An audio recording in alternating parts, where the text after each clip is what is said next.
Coach, have to ask the limbo comp. What was the rules It was of our that? team competition. It was called the electric fence, right? We put it at a certain height as part of our race for the roses. They had to get their whole team over.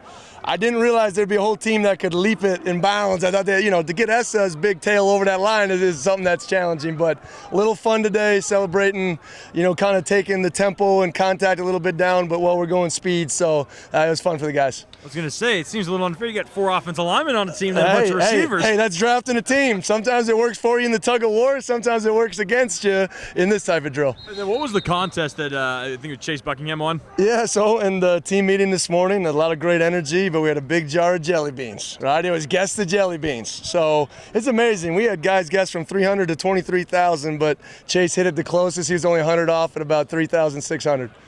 So where are those jelly beans I know, now? they're supposed to be out. They're going to be in his locker when he gets back there. So he's going to be a popular guy in the locker room taking it around. Just what did you kind of feel like? You mentioned, maybe not the heaviest day with contact-wise, but how do you kind of feel like maybe the team still brings the energy and they bring the juice even when they're not hitting? Well, I think there's a standard to everything that you do. And I challenged them this morning. This is a mature competitor day, right? But you got to tell them the why, right? And we talk about the why in our program, not a why with a question mark, a why with an exclamation point, right? So the design was to take the contact down so we can accelerate through the last 5 practices of spring ball. And I thought the guys took it to task. I wanted to get some max speeds up, okay, just like this wind, okay? I want to get the max speeds up, and thank you, Bill. I thought the guys, for the most part, came out here, had a little fun. Obviously, there's a lot of recruiting and those things type going on, but then we got a lot accomplished today. Just noticed Jalen Jenkins wasn't here. Just anything on that? Yeah, he's away from the team on a family matter. Yep. One position I want to ask about is the number 2 strong safety. I mean, obviously, Jaden pretty much locked in there, but seen Tanner, seen Tony, seen Bryce. Where do you kind of think that stands right now? Well, it's been hard because Moku was gone, out with a foot injury kind of from the bowl game for a long time and really just got cleared today, right? So I anticipate him to go out there and take hold of that position, but it's good for Tony and Bryce. They're making tons of mistakes, lots of learns. Things are coming at them really, really fast. And with Hicks not getting a lot of scrimmage reps, it's putting a lot of strain on him to be out there. So I think they're getting better in everything they're doing. We just need to get a little bit more consistency out of those young, strong safeties. How's Christian Hilborn handling the double duties? Has he seemed to be adjusting and taking on the extra reps? Yeah, I think Christian's doing a great job. He's so much more athletic. Like, you just see it even these days when he has shorts on. It's like, man, this dude's got calves, right? He can move, he can adjust, and I think the game is slowing down for Christian now, and I think that's a really good place to be. But no mistakes about it. I think he can be the left tackle, right? So I think we'll get the best combination between those guys, and I think he's doing a good job so far of taking that to task, and it's not easy bouncing back and forth. On the O-line, what do you think coming into spring camp were you guys' priorities, or what were you emphasizing to improve on, and maybe just in general, how do you think that group has made strides? Like I said, I think the biggest thing is erase last year, right? Those things are over, and we need more consistency with this group, right? So I think they've done a good job of building that so far. I can see some of the techniques now in year 2 of doing some things, like Connor Gomness, even him, like technique-wise, is getting so much better. Essa's growing every day.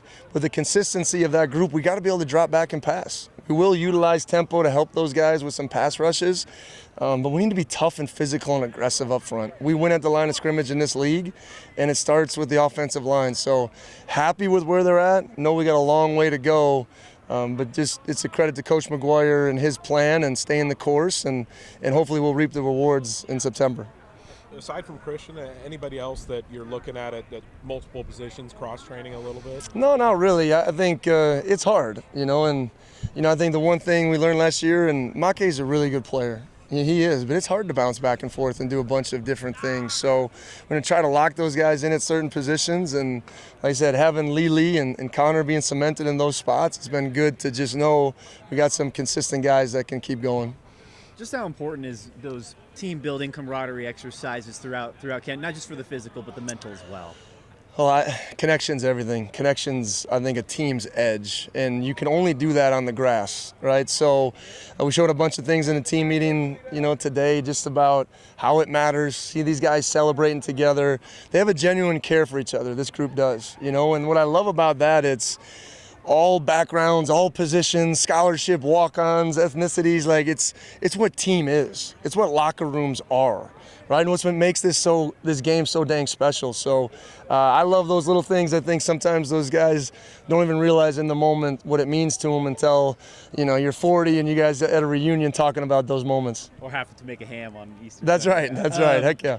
How much smarter do you think you guys have gotten as a staff when it comes to knowing when to push guys, but also realizing, hey, it's still spring and there's a lot of off season left? Well, I think it's probably the number one thing I've grown at as a coach. You know, I think I grew up in a tree of physical, smash mouth, everyday grind, and eventually you get diminishing returns. You know, so my biggest thing is that when we do something like this with the team, they reward the plan by going out there and taking it to task, right? So if you come out here and you mess around and you take a day, like it's not a day off, right? It's a focus on what we need to accomplish still through a different way, and mature teams can practice at max speed without any pads on. And that was the challenge today.